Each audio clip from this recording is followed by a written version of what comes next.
Today we're going to talk about hardware spring reverb. I've been wanting to make this video for a little while. I even hinted about it on my previous video, the HC1 headphone amplifier. And then I started second guessing myself. I'm like, there's enough out there about this already.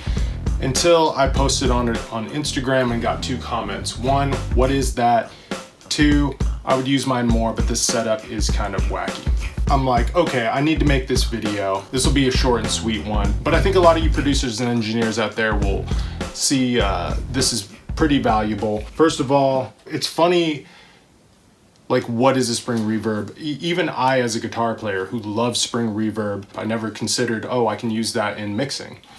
And it turns out it's really quite simple.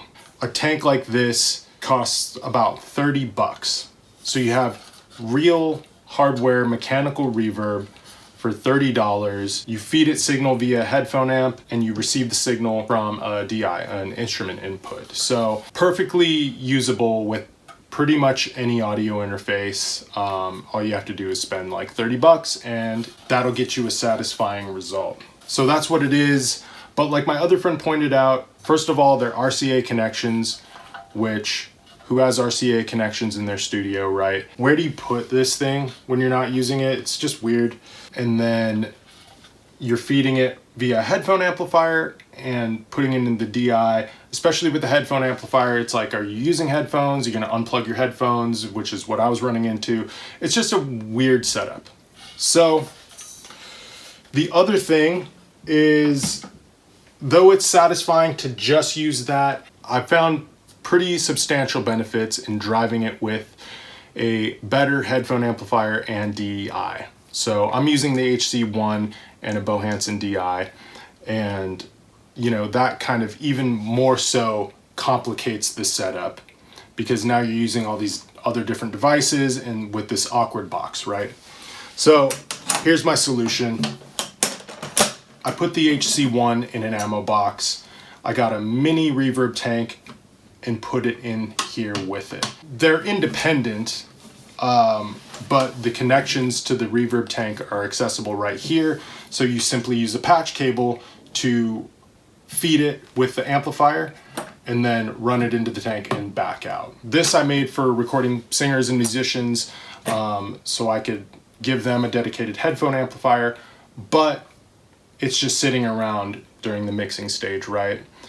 So now this can be parked. I don't have to switch out headphone amplifiers. It's just integrated and it's just easy as selecting a channel in the DAW and running it back. So just a way to put it all together. So now you're not messing around with multiple devices.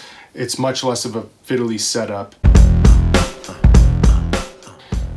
One quick thing that I just wanted to look at, I think that this is true about analog in general, is there is more variability from unit to unit, and just even something about the way that it reacts is less static than a plug-in, and that's probably going to trigger some people, but that's without a doubt even more so true about a spring, because you know, you're creating vibrations in the physical world. So let me show you this.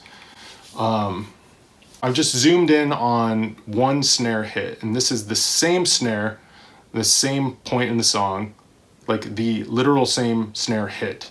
And you can see how the waveform is different.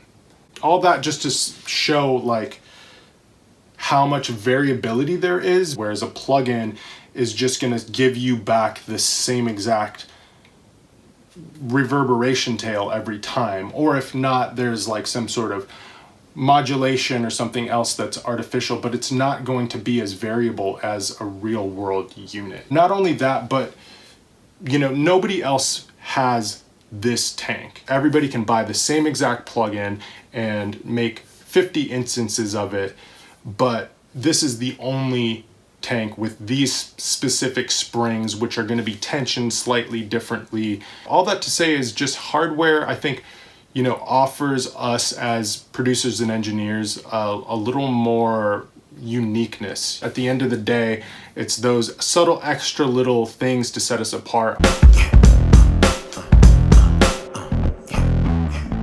So that'll do it for today. Thanks for checking in. You can hear this all over the new song that I just released if you want to hear it. And if you can't build or don't want to build or whatever, you need a builder, hit me up. And if you do your own build, please share it with me. That'll make my day. Until next time, peace.